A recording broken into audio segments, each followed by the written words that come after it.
પૂજ્ય પ્રાતઃસ્મરણીય મુક્તાનંદજી બાપુ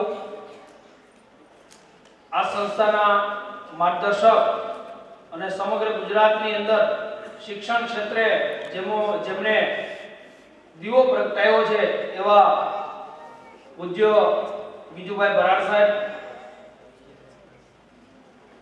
સંસ્થાના સૌ મેનેજમેન્ટ અધિકારીશ્રીઓ, ડાયસ ઉપર બિરાજમાન સૌ આમંત્રિત મહાનુભાવો, આજના દિવસે પધારેલા વાલીગણ, ભાઈઓ બહેનો, વિદ્યાર્થી ભાઈઓ અને પત્રકાર મિત્રો, આજ રોજ આ વાલી સંમેલન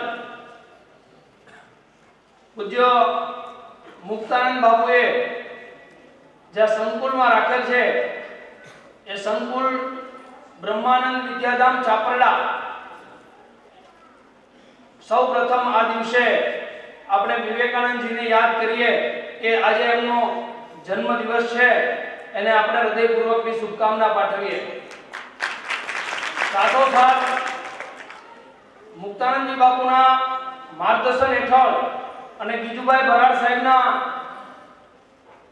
કરકમળોથી આ સંકુલને જે પ્રાધાન્ય આપવામાં આવી રહ્યું છે એ સર્વ તરફ આકર્ષણનું કેન્દ્ર બનેલ છે. માત્ર ને માત્ર આ સંસ્થા શિક્ષણ આપતી સંસ્થા રહી નથી, પરંતુ બાહ્ય પ્રવૃત્તિઓનો વિકાસ કરી અને આ સંસ્થાની અંદર જે પ્રવૃત્તિ થઈ રહી છે એ પ્રવૃત્તિથી મારા જેવા અનેક વાલીઓ ખુશ છે. સમગ્ર ગુજરાતની અંદર, ભારત વર્ષની અંદર બ્રહ્માનંદ વિદ્યાધામ ચાપરડાનું નામ અગ્રે છે. આ ભૂમિ સૌરાષ્ટ્ર ભૂમિની અંદર વિસાવદર ભૂમિ આપા ગીગાની સત્તાધારની ભૂમિ તરીકે ઓળખાતી હતી. વિસાવદરની ઓળખ આપણે જો કરવી હોય, ક્યાંય પણ આપણે જઈએ અને વિસાવદરની જો વાત કરવી હોય તો સૌપ્રથમ લોકો કહેતા કે સત્તાધારની બાજુમાં આવેલું એ વિસાવદર, પરંતુ હવે ઓળખ છે ત્યાંની ત્યાં જ છે, પરંતુ એમાં એક વધારો થયો છે. આપણે કહીએ કે અમે વિસાવદરથી આવીએ છીએ તો ત્યારે લોકો કહેતા થયા છે કે ત્યાં ઓલું બ્રહ્માનંદ ધામ મુક્તાનંદ બાપુનું સંકુલ આવે છે એ વિસાવદર. તો આવું નામ રોશન કરનારા સંસ્થા સમગ્ર ભારત વર્ષની અંદર આગળ વધી રહી છે. સમગ્ર ગુજરાતની અંદર આ સંસ્થાનું શૈક્ષણિક ક્ષેત્રે અને ઇતર પ્રવૃત્તિ ક્ષેત્રે નામ છે.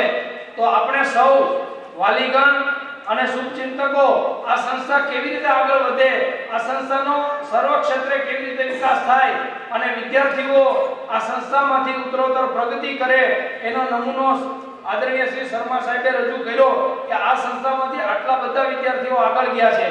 આ સંસ્થાની અંદર વિશ્વની અંદર, સમગ્ર ભારત દેશની અંદર અને વિશ્વની અંદર જો કોઈ પ્રવૃત્તિની નોંધ લેવાતી હોય તો યોગનું શિક્ષણ છે. તો યોગના શિક્ષણના માધ્યમથી આ સંસ્થાના બાળકોનું, આ સંસ્થામાં અભ્યાસ કરતા વિદ્યાર્થીઓનો યોગના શિક્ષણ દ્વારા તેમના મગજનો વિકાસ થાય, તેમના શારીરિક અંગોનો વિકાસ થાય.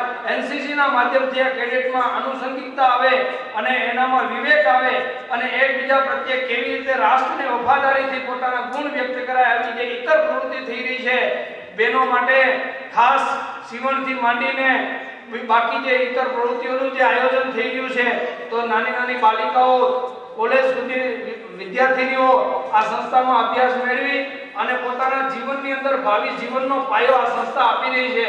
તો આવી સંસ્થાના પ્રેરક એવા આદરણીય શ્રી મુક્તાનંદ બાપુ, આદરણીય શ્રી બીજુભાઈ બરાડ સાહેબ અને આ સંસ્થાના કર્મઠ સ્ટાફ કે જેણે રાત દિવસ જોયા વગર પોતાનો અમૂલ્ય કિંમતી સમયને સંસ્થાના પ્રમુખ એવા આદરણીય શ્રી બાપુનું આદેશ થાય એને કોઈ પણ પ્રકાર રાત દિવસ સમય જોયા વગર આપણા બાળકો માટે જે પ્રવૃત્તિ કર્યા છે એ એક વિદ્યાર્થીના વાલી તરીકે હું એમને હૃદયપૂર્વકના અભિનંદન આપું છું.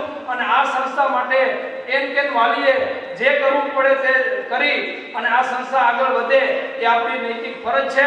અને સમગ્ર સૌરાષ્ટ્રની અંદર મુક્તાનંદ બાપુજીએ જે જ્યોત પ્રગટાવી છે એમનો આ જ્યોત પ્રગટાવવા બદલ એમનું દીર્ઘાયુ પરમ કૃપાળુ પરમાત્મા આપે અને આ સંસ્થાનું નામ સમગ્ર ગુજરાતની નહીં ભારત વર્ષની અંદર આગળ વધે એવી આ દિવસે આ વાલી સંમેલનના અંદર હું મારી શુભ લાગણી ચિંતા વ્યક્ત કરું છું. આભાર. અસ્તુ.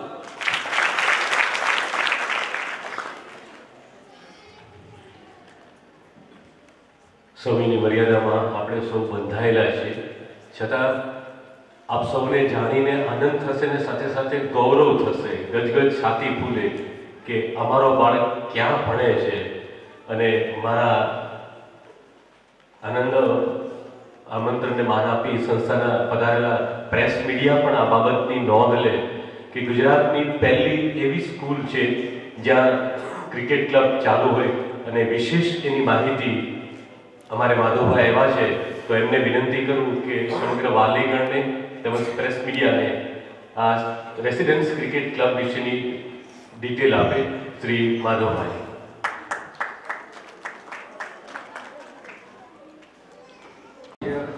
આનંદ બાપુના ચરણોમાં પ્રણામ કરીને તમામ વાલીગણો અને મંચસ્થ બધા મહાનુભાવોની વચ્ચે જણાવતા આનંદ થાય છે. મુક્તાનંદ બાપુના આશીર્વાદથી અને બાપુની રમતગમત પ્રત્યે અભ્યાસની સાથે રમતગમત અને એક ઉચ્ચ નાગરિકત્વ છોકરાઓમાં આવે એના માટે થઈ કાંઈ અલગ કરવા માટેના અલગ અલગ પહેલુંને ધ્યાનમાં રાખી બાપુએ અમે બંને ભાઈઓ બાપુ પાસે આવ્યા ત્યારે મારા મોટા ભાઈ છે જે ગોપાલભાઈ જસાપરા એ આઈસીસી એટલે કે ઇન્ટરનેશનલ ક્રિકેટ બોડી છે જેની અંદરમાં ક્રિકેટના બધા બોડી આવે, ઇન્ડિયા, પાકિસ્તાન, બધા જેટલા બી કન્ટ્રી છે એ બધા એની અંદરમાં આવે, આઈસીસીની અંદરમાં એના કનેક્ટેડ છે. તો એવું નક્કી કર્યું કે ગુજરાતની પહેલી એવી શાળા બને કે જ્યાં છોકરાઓ ભણવાની સાથે સાથે ક્રિકેટ શીખે. ક્રિકેટ શીખી અને એક લેવલ પછી એ ક્રિકેટના અલગ અલગ માધ્યમના ઉપયોગથી બાળક રમવાની સાથે સાથે એના ગુણોનો વિકાસ થાય અને આગળ ક્રિકેટના માધ્યમથી ગવર્મેન્ટ, કોર્પોરેટ નોકરીઓના ઓપ્શન બી ઘણા ખુલશે. સારું ક્રિકેટ રમશે તો એના માટેના દેશ અને વિદેશમાં ઘણા બધા ક્રિકેટના માધ્યમો ખુલશે. અત્યાર સુધી ભણી અને બહુ એક સિમ્પલ અત્યારે એક્ઝામ્પલ આપું કે અત્યારે 16 વર્ષની નીચેનો છોકરો જો ટીમમાં સિલેક્ટ થાય તો એને એક મેચ રમવા માટેના 20 થી 40 હજાર રૂપિયા મળે છે. એક મેચ રમવા માટે.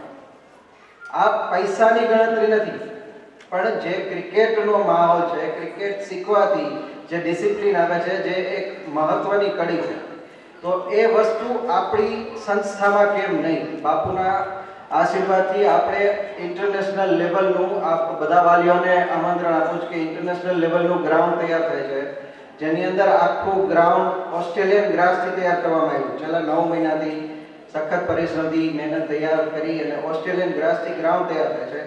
ગ્રાઉન્ડની અંદર છોકરાઓ જે બી આપણું નવું વર્ષ ચાલુ થશે ત્યારથી બધા જોઈન્ટ થશે એની અંદર જે બી છોકરાઓ ક્રિકેટ રમશે તો છોકરાઓ ભણતરની સાથે ક્રિકેટની તમામે તમામ ટ્રેનિંગ આપવામાં આવશે એટલે બંને વસ્તુમાં એક્સપર્ટ થશે અને આવતા દિવસોમાં ખાલી રાજકોટ કે સૌરાષ્ટ્ર કે ગુજરાત નહીં પણ ઇન્ડિયામાંથી બધી જગ્યાએથી બધી સ્કૂલ, કોલેજ અને મોટા કોર્પોરેટ હાઉસ પણ અહીંયા ક્રિકેટ રમાડવા માટે આવશે અને આ બધો શ્રેય બાપુ અને બાપુના વિચારોને જાય છે.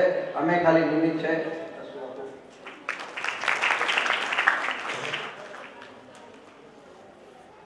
ધન્યવાદ સાહેબ. ત્યાર પછી વાલી પ્રતિભાવની અંદર હું આમંત્રિત કરીશ શ્રી ભગવાન ઇબ્રાહીમભાઈ કે જે વાલી તરીકેનો પ્રતિભાવ આપે છે.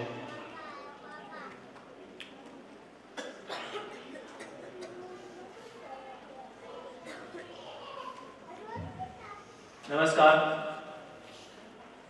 બ્રહ્માનંદ વિદ્યા મંદિરના સ્થાપક અને ક્રાંતિકારી સંત મુરબ્બી મુક્તાનંદ સ્વામીજી, સ્ટેજ ઉપર મંચસ્થ મહાનુભાવો પૈકી મુરબ્બી ગીજુભાઈ ભરાડ સાહેબ, આર.કે. શર્મા સાહેબ, ધાંગત સાહેબ તેમજ આમંત્રણને માન આપી અને પધારેલા મંચસ્થ મહાનુભાવો, મોટી સંખ્યામાં ઉપસ્થિત વાલીઓ, માતાઓ, બહેનો, ફરી એકવાર નમસ્કાર.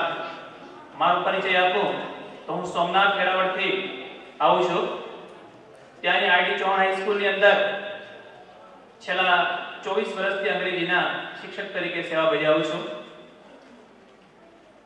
જૂન મે 2014 ની અંદર જ્યારે હું સંસ્થામાં આવ્યો મારા દીકરાના એડમિશન માટે, ત્યારે એ મારી પહેલી મુલાકાત હતી અને આ સંસ્થાનું વાતાવરણ, આ સંસ્થાની ભૌતિક સુવિધાઓ તેમજ સ્ટાફગણ જોઈને હું એ ખૂબ જ પ્રભાવિત થયો અને તરત જ મનોમન નક્કી કર્યું કે મારા દીકરાને હું અહીંયા જ ભણાવીશ.